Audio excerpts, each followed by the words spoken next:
Pablo, appreciate you staying up late. I know you've been up on Capitol Hill. There really going to be a vote this week? I don't think so. I doubt it. It seems highly unlikely. I think that there's a lot of performance going on right now. For example, today after afternoon House votes, Progressive Caucus Chair Pramila Jayapal and sort of very famous moderate Democrat Josh Gottheimer decided to leave the House chambers together, walk down the hall. I followed them. They entered a room together, with reporters looking. And I kind of looked in the room, and it was a dark room. I don't know that anything was actually going on in there. So it seemed like it was a little theater, yeah, but not a lot of substance. Not a lot of substance. There is a new bill text for Build Back Better. It's unclear if it's going to work in the Senate. I'm so glad we have you tonight, because every time Nancy Pelosi and some on Capitol Hill say, oh, we're going to have a vote, we have Pablo on. Pablo goes, it ain't going to happen. And guess what? It never happens. It doesn't, and that's one of the problems. I think that is probably the biggest problem right now that the Democratic caucus has, is that in the morning, Speaker Pelosi, or sometimes even the White House, is throwing this Hail Mary timeline pass down the field and hoping somebody catches it, but no one's even running for the pass. No one's even running routes at this point. So it's kind of I think that there's a lot of, like the election in Virginia, the current legislative state of affairs is a leadership failure in the Democratic Party. They're trying old tactics with new players, and it's not working. It's interesting.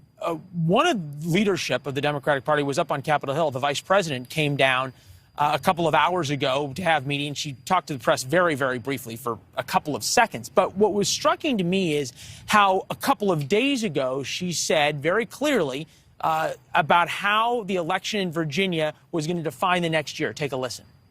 What happens in Virginia will in large part determine what happens in 2022, 2024, and on.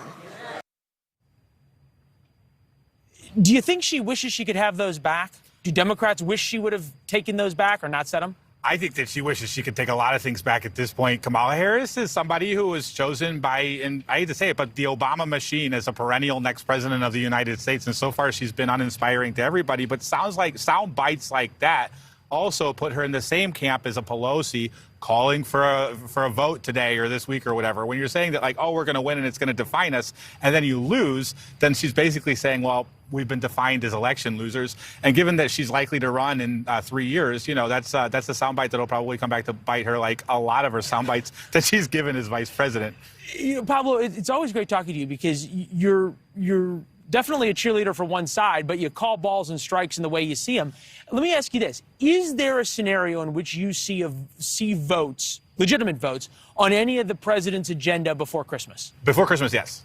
So at some point it's going to happen. I do. I think at some point I think that in November or early December it's going to happen. The challenge that Democratic leadership is going to have in Congress is whether or not these timelines extend toward the debt limit fight that's coming in early December.